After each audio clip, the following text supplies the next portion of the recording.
당신의 은행 계좌 잔고가 당신의 자존감을 결정한다면, 당신의 월급이 당신의 가치를 정의한다면, 당신이 가진 것이 당신이 누구인지를 말해준다면, 만약 이런 질문들이 불편하게 느껴진다면 당신은 혼자가 아닙니다.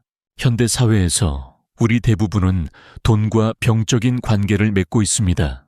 우리는 돈을 추구하지만 그것에 의해 추구당하고, 돈을 통제하려 하지만 그것에 의해 통제당하고, 돈으로부터 자유로워지려 하지만 그것에 더욱 얽매이게 됩니다. 하지만 여기에 놀라운 진실이 있습니다. 문제는 돈 자체가 아닙니다. 칼 융은 일찍이 이것을 깨달았습니다. 그는 부유한 환자들을 치료하면서 발견했습니다. 물질적으로 모든 것을 가진 사람들이 영적으로는 가장 가난하다는 것을. 외적으로는 성공했지만 내적으로는 공허하다는 것을. 세상의 모든 부를 얻었지만 자신의 영혼을 잃어버렸다는 것을 말입니다. 융에 따르면 우리의 돈에 대한 강박은 더 깊은 심리적 상처의 증상입니다. 우리가 진정으로 갈망하는 것은 돈이 아니라 안정감같이 인정 사랑입니다. 하지만 어디선가 길을 잃고 이런 내적 필요들을 외적 소유로 대체하려고 하게 되었습니다. 오늘 저녁 당신이 마지막으로 돈에 대해 걱정하지 않고 잠든 밤이 언제였는지 기억해 보세요. 당신이 마지막으로 무언가를 사고 싶은 충동을 느끼지 않고 쇼핑몰을 걸어 나온 때가 언제였나요? 당신이 마지막으로 다른 사람의 소유물을 보고 질투를 느끼지 않은 때가 언제였나요? 아마도 너무 오래 전이어서 기억나지 않을 것입니다. 왜냐하면 우리는 태어날 때부터 돈의 세계에 빠져서 살아왔기 때문입니다. 우리는 돈이 없는 삶이 어떤 것인지, 소유에 대한 강박이 없는 마음이 어떤 것인지 잊어버렸습니다. 하지만 융은 다른 길이 있다고 말했습니다. 돈을 포기하는 것도 아니고 돈을 앙마시하는 것도 아닌 돈과 건강한 관계를 맺는 방법이 있다고 했습니다. 오늘 저는 당신을 돈의 심리학으로 안내할 것입니다. 우리가 왜 돈에 집착하게 되었는지, 그 집착이 우리에게 어떤 대가를 치르게 하는지, 그리고 어떻게 그 사슬로부터 자유로워질 수 있는지 탐구해 보겠습니다. 하지만 경고하겠습니다. 이 여정은 쉽지 않을 것입니다. 그것은 당신이 가장 소중히 여기는 신념들에 도전할 것이고, 당신이 가장 두려워하는 진실들과 마주하게 할 것입니다. 당신은 성공이라고 믿어왔던 것이 실제로는 실패였을 수도 있다는 것을 발견할 수 있습니다. 당신이 추구해왔던 것이 실제로는 당신을 진정한 행복에서 멀어지게 만들었을 수도 있다는 것을 깨달을 수 있습니다. 하지만 그 고통스러운 인식의 저편에 진정한 자유가 기다리고 있습니다. 돈을 도구로 사용하되 그것에 지배당하지 않는 자유 물질적 풍요를 즐기되 그것의 정체성을 의존하지 않는 자유, 세상의 게임에 참여하되 그 게임이 당신의 전부가 되지 않는 자유가 말입니다. 그렇다면 준비되셨나요? 돈의 가면 뒤에 숨겨진 당신의 진정한 얼굴을 발견할 준비가 되셨나요? 그렇다면 이 여정을 함께 시작해 보겠습니다. 왜냐하면 진실은 이것이기 때문입니다. 당신이 돈에 대한 강박에서 자유로워질 때 당신은 단순히 재정적 자유를 얻는 것이 아닙니다. 당신은 진정한 자유, 즉 자기 자신이 될 자유를 얻게 되는 것입니다. 칼 구스타프 융근 프로이트와 함께 분석 심리학의 토대를 다진 스위스의 정신과 의사이자 심리학자입니다. 그는 인간 정신의 복잡성을 탐구하며 무의식, 특히 집단 무의식의 중요성을 강조했습니다. 융의 통찰력은 단순히 정신질환을 넘어 인간의 삶과 문화 전반에 걸쳐 깊은 영향을 미쳤습니다. 융은 부유한 환자들을 치료하면서 한 가지 놀라운 사실을 발견했습니다. 물질적으로 모든 것을 가진 사람들이 오히려 영적으로는 가장 가난하다는 것이었습니다. 그들은 겉으로는 성공의 모든 지표를 갖추고 있었지만 내면에는 깊은 공허함과 불만족을 느끼고 있었습니다. 세상의 모든 부를 얻었지만 그 과정에서 자신의 영혼을 잃어버린 듯한 상태였습니다. 이러한 현상을 관찰하며 윤근 돈 자체가 문제가 아니라 우리가 돈과 맺는 관계에 문제가 있다는 것을 깨달았습니다. 현대 사회에서 돈은 단순한 교환 수단을 넘어섰습니다. 돈은 우리의 가치 자존감, 심지어 존재 이유까지도 정의하는 강력한 상징이 되었습니다. 우리는 돈을 맹목적으로 추구하지만 결국 돈에 의해 통제되고 지배당하는 역설적인 상황에 놓이게 됩니다. 진정으로 돈으로부터 자유로워지고자 할수록 우리는 돈의 사슬에 더욱 단단히 묶이게 되는 것입니다. 융은 우리의 돈에 대한 강박적인 집착이 더 깊은 심리적 상처의 증상이라고 보았습니다. 우리가 진정으로 갈망하는 것은 돈 그 자체가 아니라 내적인 안정감, 인정받고 싶은 욕구, 그리고 사랑과 소속감입니다. 하지만 우리는 이러한 내적인 필요들을 물질적인 소유로 대체하려는 경향이 있습니다. 마치 목마른 사람이 물 대신 모래를 마시는 것과 같습니다. 이러한 잘못된 대체는 결코 진정한 만족을 가져다 주지 못하고 오히려 더 큰 공허함만을 남길 뿐입니다. 융의 이러한 통찰은 우리가 돈을 어떻게 바라보고 돈을 통해 무엇을 얻으려 하는지에 대한 근본적인 질문을 던지게 합니다. 그것은 돈의 문제가 아니라 우리 자신 즉 우리 내면의 상태에 대한 문제입니다. 돈은 내면의 거울, 우리의 두려움과 욕망을 비추다 융은 돈을 단순한 교환 수단으로 보지 않았습니다. 그에게 돈은 인간 정신의 상태를 반영하는 강력한 상징이었습니다. 마치 거울처럼 돈은 우리의 가장 깊은 두려움, 욕망, 그리고 상처들을 비춰줍니다. 건강한 정신을 가진 사람에게 돈은 그저 편리한 도구일 뿐입니다. 그들은 필요에 따라 돈을 사용하고 돈을 목적을 위한 수단으로 여깁니다. 돈에 대한 과도한 집착이나 걱정 없이 자신의 삶을 풍요롭게 하는데 활용합니다. 하지만 내적으로 상처받고 분열된 사람에게 돈은 훨씬 더 복잡한 의미를 갖습니다. 이것을 이해하기 위해 어린아이의 비유를 들어보겠습니다. 건강한 가정에서 자란 아이는 장난감을 가지고 놀다가 쉽게 놓아줍니다. 그들에게 장난감은 즐거움의 원천이지 자신의 정체성의 일부가 아닙니다. 그러나 방치되고 사랑받지 못한 아이는 장난감에 병적으로 집착합니다. 그들에게 장난감은 단순한 물건이 아니라 안정감과 가치의 상징이 됩니다. 마치 돈이 그들에게 안정감을 가져다 줄 것이라는 착각에 빠진 어른들처럼 말입니다. 어른들도 마찬가지입니다. 내적으로 안전하고 자신의 가치를 확신하는 사람은 돈과 건강한 관계를 맺습니다. 하지만 어린 시절부터 조건부 사랑을 받으며 자란 사람, 자신의 가치를 의심하며 살아온 사람, 버림받을 것에 대한 두려움을 품고 사는 사람에게 돈은 전혀 다른 의미를 갖습니다. 그들에게 돈은 일종의 갑옷이 됩니다. 세상의 거부와 상처로부터 자신을 보호하는 방패가 되는 것이죠. 또한 돈은 자신이 가치 있는 사람이라는 것을 세상에 보여주는 증명서가 됩니다. 융은 이것을 투영, 프로젝션 이라고 불렀습니다. 우리가 내적으로 결핍되어 있다고 느끼는 것을 외부 대상에 투영하는 현상입니다. 사랑이 부족하다고 느끼면 다른 사람들로부터 사랑을 갈구합니다. 안정감이 부족하다고 느끼면 물질적 부에 집착합니다.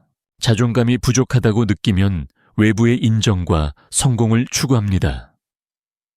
돈은 이 모든 투영의 완벽한 대상이 됩니다. 왜냐하면 우리 사회에서 돈은 거의 모든 것과 연결되어 있기 때문입니다. 안전, 자유, 권력, 지위, 심지어 사랑까지도 돈과 연결됩니다. 돈이 있으면 안전할 것이다. 돈이 있으면 자유로울 것이다. 돈이 있으면 존중받을 것이다.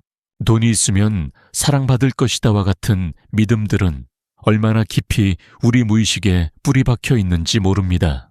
그리고 이런 믿음들이 있는 한 우리는 결코 충분한 돈을 가질 수 없습니다. 왜냐하면 우리가 진정으로 추구하는 것은 돈이 아니라 그 뒤에 숨어있는 감정적 필요들이기 때문입니다. 융기 치료한 한 부유한 사업가의 사례를 생각해 보세요. 그는 수백만 달러를 가지고 있었지만 여전히 가난해질 것에 대한 악몽에 시달렸습니다. 분석 과정에서 드러난 것은 그의 어머니가 그를 조건부로만 사랑했다는 사실이었습니다. 그가 좋은 성적을 받거나 상을 탔을 때만 사랑을 받았던 것입니다. 성인이 된 그에게 돈은 어머니의 사랑을 대체하는 것이었습니다. 그는 무의식적으로 충분히 벌면 마침내 사랑받을 자격이 있는 사람이 될 것이라고 믿고 있었습니다. 하지만 그 충분히는 결코 오지 않았습니다. 왜냐하면 문제는 돈의 양이 아니라 그의 내적 상처였기 때문입니다. 이것이 바로 돈이 거울인 이유입니다. 돈에 대한 우리의 관계는 우리 자신과의 관계를 반영합니다. 우리가 돈을 어떻게 벌고 쓰고 저축하고 걱정하는지는 우리의 내적 상태를 보여줍니다. 과소비를 하는 사람은 종종 내적 공허함을 채우려고 합니다. 돈을 극도로 아끼는 사람은 통제력 상실에 대한 두려움을 나타낼 수 있습니다. 돈에 대해 끊임없이 걱정하는 사람은 자신의 가치에 대한 깊은 의심을 드러낼 수 있습니다. 하지만 여기에 희망이 있습니다. 거울은 현재 상태를 보여주지만 그 상태가 영원하지는 않다는 것입니다. 우리가 내적 치유를 할 때 거울에 비친 모습도 변화합니다. 우리가 자신의 진정한 가치를 발견할 때 돈에 대한 필요도 건강한 수준으로 조정됩니다. 윤근 말했습니다. 당신의 외부 세계는 당신의 내부 세계의 반영입니다. 이것은 돈에 대해서도 마찬가지입니다. 우리가 내적으로 풍요로워질 때 외적 풍요도 자연스럽게 따라옵니다. 하지만 그 반대는 성립하지 않습니다. 외적 풍요가 자동으로 내적 풍요를 가져다 주지는 않습니다. 따라서 돈 문제를 해결하는 첫 번째 단계는 돈 자체를 바라보는 것이 아니라 거울을 바라보는 것입니다. 우리 자신을 바라보는 것입니다. 우리의 두려움, 상처, 믿음들을 정직하게 검토하는 것입니다. 당신이 돈에 대해 느끼는 감정들을 관찰해 보세요. 그 감정들이 당신에게 무엇을 말해주는지 들어보세요. 그것들이 당신의 어떤 내적 필요를 나타내는지 탐구해 보세요. 왜냐하면 진실은 이것이기 때문입니다. 당신이 진정으로 추구하는 것을 명확히 할 때 당신은 돈이 그것을 줄 수 있는지 없는지도 명확히 알 수 있게 됩니다. 그리고 대부분의 경우 당신이 진정으로 원하는 것은 돈으로 살 수 없는 것들이라는 것을 발견하게 될 것입니다. 어린 시절의 상처가 돈 집착을 만드는 과정, 우리의 돈에 대한 태도는 대부분 어린 시절에 형성됩니다. 융은 개인의 무의식뿐만 아니라 가족 무의식, Family Unconscious 의 힘에 대해서도 깊이 연구했습니다. 우리는 부모로부터 단순히 유전자만 물려받는 것이 아니라 그들의 미해결된 심리적 복합체들도 함께 물려받습니다. 돈에 대한 복합체도 마찬가지입니다. 부모가 돈에 대해 가진 두려움, 믿음, 행동 패턴들이 아이에게 전달됩니다. 때로는 직접적인 가르침을 통해서, 때로는 무의식적인 분위기를 통해서 말입니다. 가난한 가정에서 자란 아이를 생각해 보세요. 그들은 매일 돈 부족으로 인한 스트레스를 목격합니다. 부모들의 걱정, 어린 대화 청구서를 받을 때에 긴장감 원하는 것을 사지 못하는 좌절감을 경험합니다. 이런 아이는 무의식적으로 돈이 없으면 안전하지 않다. 돈이 없으면 사랑받을 수 없다는 믿음을 형성합니다. 반대로 부유하지만 감정적으로 차가운 가정에서 자란 아이도 문제를 겪을 수 있습니다. 그들은 물질적으로는 모든 것을 가졌지만 진정한 관심과 사랑은 받지 못할 수 있습니다. 이런 아이는 돈이 있어도 사랑받을 수 없다거나 돈만이 믿을 수 있는 것이다 라는 상반된 믿음을 가질 수 있습니다. 하지만 가장 깊은 상처는 조건부 사랑, conditional love에서 나옵니다. 많은 부모들이 의도치 않게 아이의 성취와 사랑을 연결시킵니다. 좋은 성적을 받으면 칭찬하고 실패하면 실망합니다. 성공하면 자랑스러워하고 평범하면 무관심합니다. 이렇게 자란 아이는 나는 성취할 때만 사랑받을 자격이 있다는 믿음을 내면화합니다. 그리고 성인이 되어서는 이 성취를 주로 경제적 성공으로 측정하게 됩니다. 그들에게 돈은 단순한 화폐가 아니라 자신이 사랑받을 자격이 있다는 증명서가 됩니다. 윤기 분석한 사례 중 하나를 보겠습니다. 한 성공한 변호사가 심각한 불안과 우울증으로 그를 찾아왔습니다. 그는 연간 수십만 달러를 벌고 있었지만 여전히 충분하지 않다는 느낌에 시달렸습니다. 분석 과정에서 드러난 것은 그의 아버지가 엄격한 완벽주의자였다는 사실이었습니다.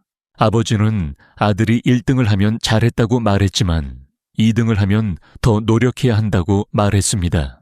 아들이 95점을 받으면 나머지 5점은 어디 갔느냐고 물었습니다. 성인이 된 그는 여전히 아버지의 인정을 받으려고 노력하고 있었습니다. 하지만 아버지는 이미 세상을 떠났고 그가 찾는 인정은 외부에서 올 수 없었습니다. 그는 더 많은 돈을 벌수록 더 큰 공허함을 느꼈습니다. 왜냐하면 돈이 그가 진정으로 원하는 것, 즉 무조건적인 사랑과 자기 수용을 줄 수 없었기 때문입니다. 또 다른 패턴은 결핍의 트라우마 of scarcity입니다. 어린 시절 경제적 어려움을 겪은 사람들은 종종 다시는 가난해지지 않을 것이다 라는 맹세를 합니다. 이 맹세 자체는 이해할 만하지만 때로는 건강한 한계를 넘어서게 만듭니다. 이런 사람들은 아무리 많은 돈을 가져도 여전히 가난한 기분을 느낍니다. 그들의 무의식은 여전히 어린 시절의 두려움 속에 갇혀 있기 때문입니다. 그들은 객관적으로는 부유하지만 주관적으로는 여전히 결핍을 경험합니다. 버림받음에 대한 두려움, fear of abandonment. 또 강력한 요인입니다. 부모의 이혼 죽음 또는 정서적 방치를 경험한 아이들은 종종 나를 떠나지 않을 것에 집착하게 됩니다. 성인이 되어서는 돈이 그 역할을 합니다. 돈은 떠나지 않을 것이고 배신하지 않을 것이고 버리지 않을 것이라고 믿습니다. 하지만 이런 믿음들은 모두 환상입니다. 돈은 실제로는 매우 불안정한 것입니다. 경제는 변동하고 투자는 실패하고 사업은 망할 수 있습니다. 돈에서 안정감을 찾으려는 시도는 모래 위에 집을 짓는 것과 같습니다. 더 중요한 것은 이런 시도가 우리를 진정한 치유로부터 멀어지게 만든다는 것입니다. 우리가 돈으로 내적 상처를 치유하려고 할 때 우리는 실제로는 그 상처를 더 깊게 만들고 있습니다. 왜냐하면 우리가 나는 내 자체로는 충분하지 않다 하는 믿음을 강화하고 있기 때문입니다. 어린 시절의 상처를 치유하는 첫 번째 단계는 그것들을 인식하는 것입니다. 당신의 돈에 대한 태도가 어디서 왔는지 탐구해 보세요. 어린 시절 돈과 관련된 기억들을 떠올려 보세요. 부모님이 돈에 대해 어떻게 말하고 행동했는지 기억해 보세요. 그리고 자신에게 물어보세요. 내가 돈을 통해 진정으로 얻으려고 하는 것은 무엇인가? 어린 시절에 받지 못했던 무엇을 돈으로 대체하려고 하는가? 이런 질문들은 불편할 수 있습니다. 하지만 그 불편함이 바로 치유의 시작입니다. 우리가 우리의 상처를 인정할 때 우리는 비로소 그것들을 치유할 수 있습니다. 그리고 그 치유가 일어날 때 돈에 대한 우리의 관계도 자연스럽게 건강해집니다. 페르소나의 함정 성공에 가면 뒤에 숨은 공허함, 융의 가장 중요한 개념 중 하나가 바로 페르소나입니다. 페르소나는 우리가 세상에 보여주는 가면으로 사회적 역할과 기대에 맞춰 만들어진 자아입니다. 현대 사회에서 이 페르소나는 종종 경제적 성공과 깊이 연결됩니다. 우리는 어린 시절부터 성공한 사람이 되라고 교육받습니다. 그리고 이 성공은 주로 물질적 지표로 측정됩니다. 좋은 대학, 좋은 직장, 높은 연봉, 큰 집, 비싼 차, 이 모든 것들이 성공한 페르소나의 구성 요소가 됩니다. 문제는 이 페르소나를 만들고 유지하는데 너무 많은 에너지가 필요하다는 것입니다. 그리고 그 과정에서 우리는 진정한 자아와 점점 멀어지게 됩니다. 성공한 기업가의 사례를 생각해 보세요. 그는 매일 아침 일어나서 성공한 CEO의 역할을 연기합니다. 비싼 정장을 입고 고급 차를 타고 중요한 회의에 참석합니다. 그의 소셜미디어는 성공의 이미지들로 가득합니다. 사람들은 그를 부러워하고 존경합니다. 하지만 밤에 혼자 남았을 때 그는 깊은 공허함을 느낍니다. 그가 연기하는 역할과 실제 느끼는 감정 사이에 거대한 격차가 있습니다. 그는 성공했지만 행복하지 않고 부유하지만 만족스럽지 않고 존경받지만 사랑받지 못한다고 느낍니다. 이것이 바로 페르소나의 함정입니다. 우리가 페르소나와 동일시될 때 우리는 그것을 유지하기 위해 끊임없이 노력해야 합니다. 그리고 그 노력이 실패할 것에 대한 두려움이 우리를 지배하게 됩니다. 더 심각한 문제는 페르소나가 자기 강화적이라는 것입니다. 성공할수록 더 큰 성공에 대한 압박을 느끼게 됩니다. 더 많이 벌수록 더 많이 벌어야 한다는 기대가 생깁니다. 더 높이 올라갈수록 떨어질 것에 대한 두려움도 커집니다. 융은 이것을 페르소나의 인플레이션 of the persona 이라고 불렀습니다. 우리가 페르소나와 완전히 동일시될 때 우리는 그것이 우리의 전부라고 믿게 됩니다. 우리의 가치, 정체성, 존재 이유가 모두 그 페르소나에 달려 있다고 느끼게 됩니다. 이런 상태에서 경제적 손실이나 실패는 단순한 좌절이 아니라 존재론적 위기가 됩니다. 돈을 잃는 것이 자아를 잃는 것처럼 느껴집니다. 지위를 잃는 것이 정체성을 잃는 것처럼 느껴집니다. 2008년 금융위기 때 많은 성공했던 사람들이 극단적인 선택을 한 이유도 여기에 있습니다. 그들에게 경제적 실패는 단순한 손실이 아니라 전체 자아의 붕괴를 의미했습니다. 하지만 페르소나의 함정은 성공할 때도 나타납니다. 많은 사람들이 경험하는 성공 후 우울증 Post Success Depression. 이 그 예입니다. 오랫동안 추구했던 목표를 달성한 후에 느끼는 공허함과 무의미함 말입니다. 이것은 그들이 페르소나를 위해 살아왔지 진정한 자아를 위해 살아오지 않았기 때문입니다. 그들은 사회가 원하는 것을 얻었지만 자신이 진정으로 원하는 것은 얻지 못했습니다. 융의 환자 중 한 명은 이렇게 표현했습니다. 나는 모든 것을 가졌는데 아무것도 갖지 못한 것 같다. 나는 성공했는데 실패한 것 같다. 나는 살아있는데 죽은 것 같다. 이것이 바로 페르소나의 아이러니입니다. 우리가 완벽한 이미지를 만들수록 우리는 실제로는 더 불완전해집니다. 우리가 더 많이 소유할수록 우리는 실제로는 더 가난해집니다. 우리가 더 성공할수록 우리는 실제로는 더 실패에 가까워집니다. 페르소나에서 벗어나는 첫 번째 단계는 그것을 인식하는 것입니다. 자신에게 정직하게 물어보세요. 나는 누구인가? 내 역할을 제거하고 나면 무엇이 남는가? 나는 무엇을 진정으로 원하는가? 사회적 기대를 제거하고 나면 무엇이 남는가? 나의 성공은 누구를 위한 것인가? 나를 위한 것인가? 다른 사람들의 인정을 위한 것인가? 이런 질문들은 불편할 수 있습니다. 왜냐하면 그것들이 우리가 피하려고 했던 공허함과 불안을 드러내기 때문입니다. 하지만 그 불편함을 견디는 것이 진정한 자유로 가는 첫 걸음입니다. 페르소나는 완전히 버려야 할 것이 아닙니다. 그것은 사회에서 기능하기 위해 필요한 도구입니다. 하지만 그것이 우리의 전부가 되어서는 안 됩니다. 우리는 페르소나를 입고 벗을 수 있어야 하고 그것과 자신을 분리할 수 있어야 합니다. 진정한 성공은 완벽한 페르소나를 만드는 것이 아니라 페르소나 뒤에 있는 진정한 자아를 발견하고 표현하는 것입니다. 그리고 그 진정한 자아는 외부 성취와는 독립적인 가치를 가지고 있습니다. 돈의 그림자, 우리가 부인하는 어둠의 측면들, 돈에 대한 우리의 태도에는 밝은 면만 있는 것이 아닙니다.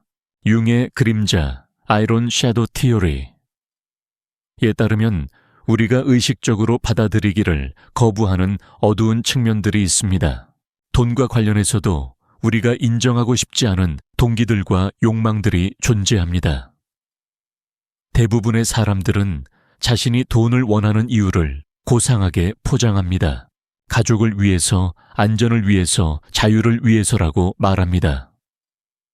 하지만 정직하게 들여다보면 더 원시적이고 어두운 동기들을 발견할 수 있습니다.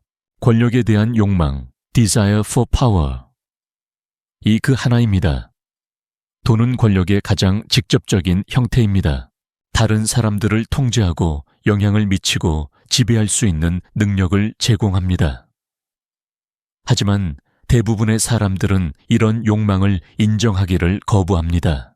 왜냐하면 그것이 도덕적으로 받아들여지지 않는다고 생각하기 때문입니다. 복수에 대한 욕망, desire for revenge도 있습니다. 어린 시절 가난했던 사람, 무시당했던 사람, 거부당했던 사람들은 종종 언젠가 그들에게 보여주겠다는 마음을 갖습니다. 성공을 통해 자신을 무시했던 사람들을 굴복시키고 자신을 거부했던 사람들이 부러워하게 만들고 싶어 합니다. 질투와 부러움, envy and jealousy. 또 강력한 동기입니다. 다른 사람이 가진 것을 원하고 그들보다 더 많이 갖고 싶어 하는 마음입니다. 하지만 이런 감정들을 인정하는 것은 자존심의 상처가 되므로 대부분의 사람들은 그것들을 부인하거나 다른 이름으로 포장합니다. 탐욕, greed. 또 그림자의 일부입니다. 단순히 필요 이상을 원하는 것 끝없이 더 많이 갖고 싶어 하는 욕망입니다. 현대 사회에서는 이것을 야망이나 성취욕이라고 미화하지만 본질적으로는 원시적인 탐욕일 수 있습니다. 가장 어두운 그림자는 아마도 타인의 고통에 대한 무관심, indifference to others' suffering 일 것입니다. 자신의 이익을 위해 다른 사람들을 희생시키는 것, 불공정한 시스템을 유지하는 것, 사회적 불평등을 방치하는 것에 대한 무감각함입니다. 많은 부유한 사람들이 이런 무관심을 정당화합니다. 나는 열심히 일해서 벌었다. 그들도 노력하면 성공할 수 있다. 세상은 원래 불공평한 것이다 라고 말하면서 자신의 특권을 정당화합니다. 하지만 이런 그림자들을 부인하는 것은 문제를 더 악화시킵니다. 왜냐하면 부인된 것들은 무의식에서 더 강력해지기 때문입니다. 그들은 우리의 행동을 은밀하게 조종하고 우리를 우리가 되고 싶지 않은 사람으로 만들어갑니다. 예를 들어 자신의 권력을 부인하는 사람은 다른 방식으로 그것을 표현할 수 있습니다. 겉으로는 겸손해 보이지만 실제로는 조작적이고 통제적일 수 있습니다. 자신의 탐욕을 부인하는 사람은 합리적 투자나 미래 계획이라는 이름으로 끝없이 축적할 수 있습니다. 그림자를 다루는 첫 번째 단계는 그것을 인정하는 것입니다. 자신의 어두운 동기들을 정직하게 살펴보는 것입니다. 이것은 자신을 비난하거나 죄책감을 느끼라는 의미가 아닙니다. 그것은 단순히 현실을 인정하라는 의미입니다. 모든 인간에게는 이런 어두운 측면들이 있습니다. 권력욕, 탐욕, 질투, 복수심은 인간 본성의 일부입니다. 중요한 것은 그것들을 완전히 제거하는 것이 아니라 그것들을 의식화하고 건설적인 방향으로 채널링하는 것입니다. 예를 들어 권력을 인정하는 사람은 그것을 다른 사람들을 돕는 데 사용할 수 있습니다. 리더십을 발휘해서 긍정적인 변화를 만들어낼 수 있습니다. 경쟁심을 인정하는 사람은 그것을 자기 발전의 동력으로 사용할 수 있습니다. 그림자 통합의 실제적인 방법들은 다음과 같습니다. 매일 저녁 자신의 동기를 정직하게 검토해 보세요. 오늘 내가 한 행동들의 진짜 이유는 무엇이었나? 내가 인정하고 싶지 않은 동기들이 있었나? 다른 부유한 사람들을 볼 때 느끼는 감정들을 관찰해 보세요. 질투, 부러움, 경쟁심을 느낀다면 그것들을 부인하지 말고 인정해 보세요. 자신의 소비 패턴을 분석해 보세요. 정말 필요해서 산 것인가? 아니면 다른 사람들에게 과시하기 위해서인가? 지위를 높이기 위해서인가? 자선이나 기부를 할 때의 동기도 살펴보세요. 정말 다른 사람을 돕고 싶어서인가? 아니면 좋은 사람으로 보이기 위해서인가? 세금 혜택 때문인가? 이런 자기 탐구는 불편할 수 있습니다. 하지만 그것이 진정한 성장의 시작입니다. 우리가 자신의 전체성을 받아들일 때 우리는 비로소 자유로워집니다. 더 이상 완벽한 척할 필요가 없고 더 이상 어두운 부분을 숨길 필요가 없습니다. 그리고 그때 돈과의 관계도 더 정직하고 건강해집니다. 우리는 돈을 도구로 사용하되 그것에 의해 타락하지 않을 수 있습니다. 우리는 성공을 추구하되 그 과정에서 영혼을 잃지 않을 수 있습니다. 돈 중독에서 벗어나는 것은 돈을 완전히 포기하는 것을 의미하지 않습니다. 그것은 돈과 건강한 관계를 만드는 것을 의미합니다. 융의 개성화 과정, individuation process처럼 이것은 극단에서 극단으로 가는 것이 아니라 중심을 찾는 것입니다. 진정한 풍요는 외부적 소유와 내적 만족의 균형에서 나옵니다. 그것은 물질적 필요를 충족하면서도 영적 가치를 잃지 않는 것입니다. 그것은 세상의 게임에 참여하면서도 그 게임에 매몰되지 않는 것입니다. 첫 번째 전환은 성공의 정의를 바꾸는 것입니다. 대부분의 사람들은 성공을 외부적 지표로 측정합니다. 연봉, 순자산, 지위, 소유물의 크기로 말입니다. 하지만 진정한 성공은 내적 지표로도 측정되어야 합니다. 진정한 성공은 다음과 같은 것들을 포함합니다. 자신의 가치관에 따라 살아갈 수 있는 자유, 의미 있는 관계들을 유지할 수 있는 능력, 자신의 재능과 열정을 표현할 수 있는 기회, 내적 평화와 만족감, 다른 사람들에게 긍정적인 영향을 미칠 수 있는 힘. 이런 기준으로 성공을 측정하기 시작하면 돈에 대한 관점이 자연스럽게 바뀝니다. 돈은 이런 진정한 성공을 달성하는 데 도움이 되는 도구가 되지만 그 자체가 목적은 아니게 됩니다. 두 번째 전환은 진정한 필요와 인위적 욕망을 구별하는 것입니다. 마케팅과 소비 문화는 우리에게 끊임없이 새로운 욕망을 만들어냅니다. 우리는 실제로는 필요하지 않은 것들을 원하게 되고 그것들을 얻기 위해 더 많은 돈이 필요하다고 믿게 됩니다. 진정한 필요를 파악하는 연습을 해보세요. 매번 무언가를 사고 싶은 충동이 들 때 잠시 멈춰서 물어보세요. 이것이 정말 필요한 것인가?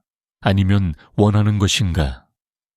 이것 없이도 행복할 수 있는가? 이것을 사는 진짜 이유는 무엇인가? 이것이 나의 진정한 가치와 일치하는가? 이런 질문들을 통해 당신은 점차 의식적인 소비자가 될 수 있습니다. 충동에 의해 지배당하는 대신 선택에 의해 행동하는 사람이 될 수 있습니다. 세 번째 전환은 기여와 의미를 추구하는 것입니다. 돈 중독에 빠진 사람들의 공통점 중 하나는 그들이 주로 받는 것에만 집중한다는 것입니다. 더 많이 벌고, 더 많이 갖고, 더 많이 축적하는 것에만 관심이 있습니다. 하지만 진정한 만족은 주는 것에서 옵니다. 자신의 재능, 시간, 자원을 다른 사람들을 위해 사용할 때 우리는 깊은 성취감을 느낍니다. 이것은 단순한 자선이 아니라 자신의 존재 이유를 발견하는 것입니다. 당신의 재능과 자원을 어떻게 다른 사람들을 위해 사용할 수 있는지 생각해 보세요. 그것이 직접적인 도움일 수도 있고, 가치 있는 제품이나 서비스를 만드는 것일 수도 있고, 지식이나 경험을 나누는 것일 수도 있습니다. 네 번째 전환은 현재 순간을 즐기는 능력을 기르는 것입니다. 돈 중독자들은 종종 미래에 살아갑니다. 그들은 언젠가 충분히 모으면 행복해질 것이라고 믿으며 현재를 희생합니다. 하지만 행복은 미래에 있는 것이 아니라 현재에 있습니다. 아무리 많은 돈을 모아도 현재를 즐길 줄 모르면 그 돈은 의미가 없습니다. 매일 작은 것들에서 기쁨을 찾는 연습을 해보세요. 좋은 음식, 아름다운 자연, 따뜻한 관계, 의미 있는 일. 이런 것들은 대부분 돈으로 살 수 없거나 적은 돈으로도 충분히 즐길 수 있는 것들입니다. 다섯 번째 전환은 감사의 마음을 기르는 것입니다. 돈 중독자들은 항상 부족함에 집중합니다. 그들은 자신이 갖지 못한 것들을 보며 불만족을 느낍니다. 하지만 진정한 풍요는 감사에서 시작됩니다. 당신이 이미 가진 것들을 인식하고 감사할 때 당신은 풍요로운 마음을 갖게 됩니다. 그리고 풍요로운 마음을 가진 사람에게는 더 많은 풍요가 찾아옵니다. 매일 감사일기를 써보세요. 물질적인 것뿐만 아니라 관계, 경험, 기회, 건강 등 모든 것에 대해 감사하는 마음을 표현해 보세요. 마지막으로 가장 중요한 전환은 자기 가치를 내적 기준으로 측정하는 것입니다. 당신의 가치는 당신이 얼마나 벌고 무엇을 소유하고 어떤 지위에 있는지로 결정되지 않습니다. 당신의 가치는 당신이 누구인지, 어떻게 살아가는지, 다른 사람들에게 어떤 영향을 미치는지로 결정됩니다. 그것은 당신의 인격 성품, 사랑의 능력, 성장하려는 의지에서 나옵니다. 이런 전환들이 일어날 때 놀라운 일이 벌어집니다. 당신은 더 이상 돈을 쫓지 않아도 되지만 역설적으로 더 많은 돈이 당신에게 찾아옵니다. 왜냐하면 당신이 더 이상 절망적이지 않고 더 창조적이고 더 매력적이고 더 가치 있는 사람이 되었기 때문입니다. 하지만 그때쯤이면 돈의 중요성은 이미 상대적으로 줄어들어 있을 것입니다. 당신은 돈을 가져도 행복하고 잃어도 여전히 자신의 가치를 알고 있는 사람이 될 것입니다. 그것이 바로 진정한 자유입니다. 돈에 의해 정의되지 않는 삶, 외부 상황에 의해 흔들리지 않는 내적 안정감, 물질적 성공과는 독립적인 깊은 만족감을 가진 삶 말입니다. 돈의 심리학을 탐구하는 이 여정을 통해 우리는 중요한 진실을 발견했습니다. 돈 자체는 선하지도 악하지도 않으며 문제는 우리가 돈과 맺는 관계에 있다는 것입니다. 융의 관점에서 보면 돈 중독은 깊은 내적 분리의 증상입니다. 우리가 진정한 자아와 연결을 잃을 때 우리는 그 공허함을 외부적 소유로 채우려고 시도합니다. 하지만 이런 시도는 결코 성공할 수 없습니다. 왜냐하면 내적 문제는 외적 해결책으로는 치유될 수 없기 때문입니다. 진정한 치유는 내면으로부터 시작됩니다. 우리가 자신의 상처를 인정하고 그림자를 통합하고 페르소나에서 벗어나 진정한 자아를 발견할 때 돈에 대한 우리의 관계도 자연스럽게 변화합니다. 이것은 하루아침에 일어나는 변화가 아닙니다. 그것은 평생에 걸친 성장과 깨달음의 과정입니다. 하지만 그 과정 자체가 바로 우리가 찾던 풍요로운 삶입니다. 진정한 부는 은행 계좌에 있는 숫자가 아닙니다. 그것은 당신이 자신을 얼마나 사랑하는지, 얼마나 의미 있는 관계를 맺고 있는지, 얼마나 자신의 목적을 실현하고 있는지, 얼마나 현재 순간을 즐기고 있는지에 있습니다. 당신이 이런 내적 부를 소유할 때 외적 부는 자연스럽게 따라옵니다. 하지만 그때쯤이면 당신은 이미 그것이 그렇게 중요하지 않다는 것을 알게 될 것입니다. 윤근 말했습니다. 당신이 외부에서 찾는 모든 것은 이미 당신 안에 있습니다. 이것은 돈과 성공에 대해서도 마찬가지입니다. 당신이 돈을 통해 얻으려고 하는 모든 것 안정감, 자유, 사랑, 존중은 이미 당신 안에 있습니다. 그것을 발견하는 것이 바로 진정한 개성화이고 진정한 성공이고 진정한 부입니다. 따라서 오늘부터 새로운 질문을 해보세요. 어떻게 하면 더 많은 돈을 벌 수 있을까? 대신 어떻게 하면 더 충만한 삶을 살 수 있을까?를 물어보세요. 무엇을 더 가져야 행복할까? 대신 지금 이 순간 내가 감사할 수 있는 것은 무엇인가?를 물어보세요. 그리고 무엇보다 나는 누구인가? 라는 근본적인 질문을 던져보세요. 당신의 역할 소유물 성취를 모두 제거하고 나면 무엇이 남는지 탐구해보세요.